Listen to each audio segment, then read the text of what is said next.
When I was diagnosed with cancer, I didn't quite know exactly how to respond. And nobody really prepares you for a cancer diagnosis. You know, we think to ourselves, man, if I ever got cancer, I would do this, or if I ever got cancer, I would do that. But in that moment where the doctor comes in the room and shows you a CT scan or an X-ray image and says, we found something, I don't think that anyone could prepare you for how you're going to react in that moment. But I will tell you this, that how you respond is probably the purest form of who you are. And for me, I was diagnosed with cancer twice. I was diagnosed with stage 3 thymoma B2 in 2015. The doctors had found a 12-centimeter tumor about the size of a grapefruit in my chest. And I had been dealing with side effects for weeks. They wouldn't give me a CT scan. They told me that my labs were normal and that CT scans were for people who needed them.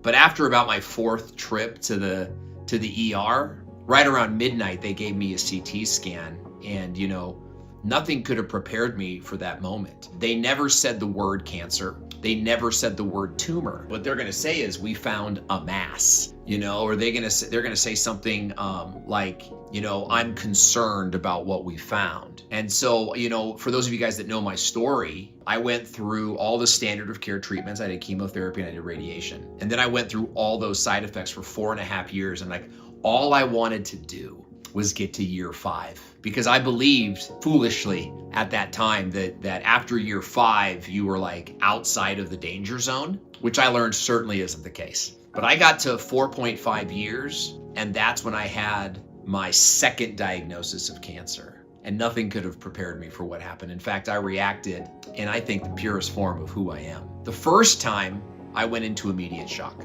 and I had no words. The doctor came in the room and said, we found a 12-centimeter mass. She never looked me in the eye. It was very much like she came in with her papers and she's like, okay, we found a 12-centimeter mass in your chest. This is serious. We're going to admit you right now. And within moments, there was a wheelchair in the room. And I never even had a chance to respond. I was like, what's a mass? I didn't understand it.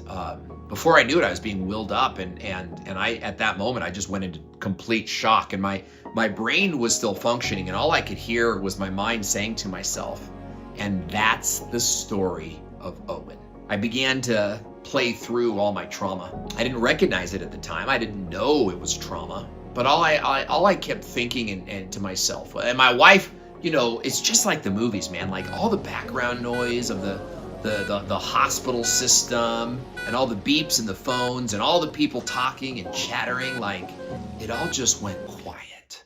And all I could hear in my own head was the story they would tell about my life.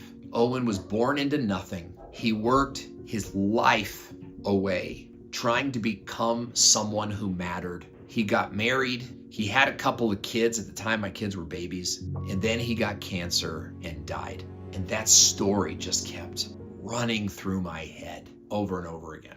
The second time I got cancer, and I see this a lot on times of Instagram people, these Instagram people who get diagnosed and then they do the standard of treatment. Then they ring the bell and then they create these new pages of how they beat cancer. And it's you didn't beat cancer. You just finished chemo. And that's exactly what happened to me. I thought that I had beat cancer like a fool, right? I rang the bell, and I even went and met with my doctor after I rang the bell, and he never said the words, "You're in the clear." Never. That's what he did. He looked at me and he goes, "You're done." I went into the car and I celebrated and I screamed I did it, And then I posted a live stream on Facebook. And I told everybody that I had done it. And it's 4.5 years. It came back. It never went away. What the treatment does is it can, in some cases, shrink the evidence down. But all your body, you go right back to your old habits, and that disease just starts to grow again. It doesn't come back. It never went away. I acted very differently. I was in massive denial. And so what happened was, this was, by the way, it was during the time of the, 2020, lots going on with the medical system at that time. And so my wife had to sit in the parking lot, and I was in the emergency room, and I had gone in because I had some autoimmune disorders. I had a neurological problem, like my arms. It's called myasthenia gravis, is what it's called. And they took some X-rays, and I'm in there kind of texting and taking pictures. In fact, I have pictures because I was doing TikTok comedy at that time, and so I was taking pictures of the hospital room that I could use in future comedy skits. You know what I mean? And just kind of waiting for the doctors to tell me I had bronchitis, something like that, or whatever. I wasn't really sure. I thought maybe it had something to do with my vascular system. But the doctor came in the room with 4 other doctors. He had the look of death on his face. I'm a pretty observant guy. I'm kind of like that guy from Psych. I remember that TV show. He could walk into a room, he could notice everything. I'm a lot like that. Drives my wife nuts. She goes, you see every crooked line. She's like, one sock will be left out and you'll find it. And it's like, it's more of a curse than a blessing. But I recognized that there was 5 doctors in my room. And I recognized that he had a kind of a funerary look on his face, like a funeral. And the first thing he said to me was, I'm sorry. But I don't remember if he said masses or growths. It all blends together now. So I can only remember my general response, and that was one of denial. He said something to the effect of, we found tumors all over your body. You have stage 4 metastatic cancer. Now, it wasn't that. He didn't say that because you can't say that. There's rules, right? You have to we found something, now you need a CT, and then it's like we need an MRI, and it's like you go through this process of diagnosis. But I remember saying to him, no, you're looking at my old scans. I used to have cancer, and I fought him on that. I was like, no, dude, you're looking at the wrong thing. I used to have cancer. And he said, don't give me a second here. And he took all the doctors out of the room, and he came back in again, and that's where he laid it out to me. He said, I am so sorry. He said it again. I am so sorry. But we have contacted your doctor and they have told us the story. He told me, he's like, you went through chemo, you went through radiation. And he goes, this is your scan after radiation. And he goes, and this is your scan today. And it was like, that's when it hit home. And it was like, you're telling me that I have cancer again? And he looked at me and he said, I am so sorry. And at that moment, all I wanted to do was get out. I had my wife on the speakerphone and she was losing it.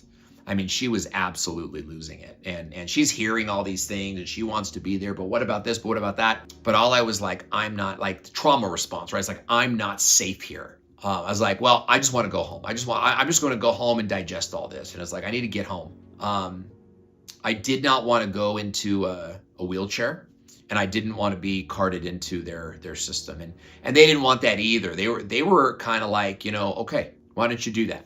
And so I quickly went through the checkout process. And let me tell you, walking out of that hospital was like my funeral procession. A lot of people would disagree with me. I mean, it feels like it's a weird thing going into the hospital, right? Because you go in to get, they know you have cancer. And when they see you, they go, hey, Mr. Hemsath, how are you today? And I'm like, dying, thank you. Stop asking me. Just say hello. And I have so many thoughts on like bedside protocol. As they looked at me, it was kind of like this, there goes the guy who just got a cancer diagnosis. And as an observer of human psychology, I mean, it's like, what does a person who just got that diagnosis look like? I'm sure I looked like a defeated fighter just trying to save face, but I have some video of right after that diagnosis, because my whole life I've learned, look, I'm a documentarian by nature. I was making videos way before I got cancer. I've been making videos since I was a kid. And when a painful or traumatic moment happens, I get a picture of it. I left the hospital and I immediately took a couple pictures and I sat in silence the whole time. And I remember what I did. I'm not going to talk about it right now though, because today I just wanted to talk about, handling that diagnosis. And I don't have any tips for you on how to handle it. I know what it feels like. And if you were recently diagnosed, I know a lot of the times people that find my channel just got diagnosed recently. I felt the same way. I felt hopeless, lost, and I felt confused. And I felt like, all of it. And if you felt that way, I understand it. You need to take time to mourn.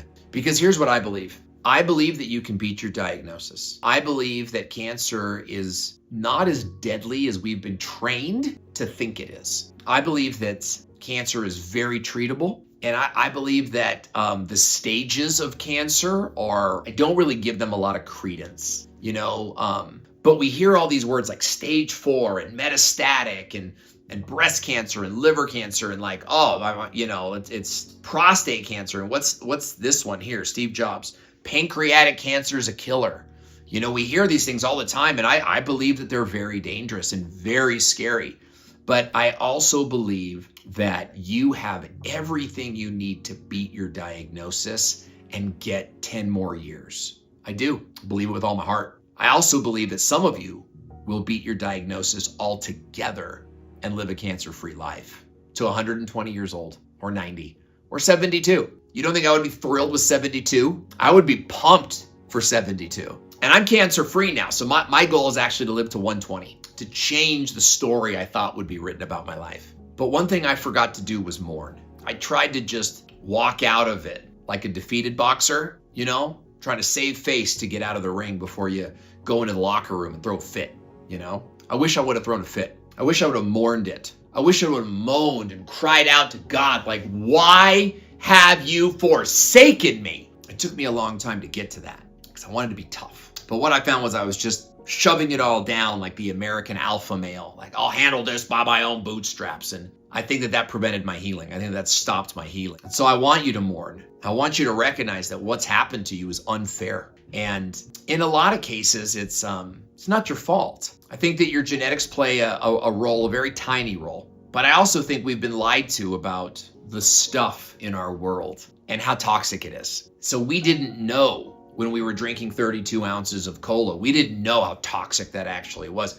We didn't actually realize that not spending time with our family and investing it into toxic work environments, we didn't realize how toxic that is. And so you get to this place where you get a diagnosis and you feel like, I thought I was a healthy person.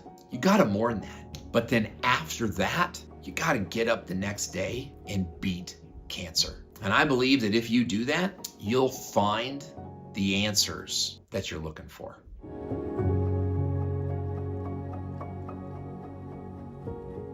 My name is Cancer Thriver Owen, and I was diagnosed with stage 4 metastatic thymoma, and I began to treat my cancer with an alternative lifestyle, and today I am 2 years cancer-free. On this channel, I've made a ton of videos of what I did, and I believe that those things will work for you too. I've also got a cancer support group at go.beatcancerwithme.com, and I'd love for you to join us there, where each month we have a couple different doctors or therapists come in to do healing sessions and also to speak about the latest breakthroughs in treating cancer. Thanks for watching, and I'll see you in the next video.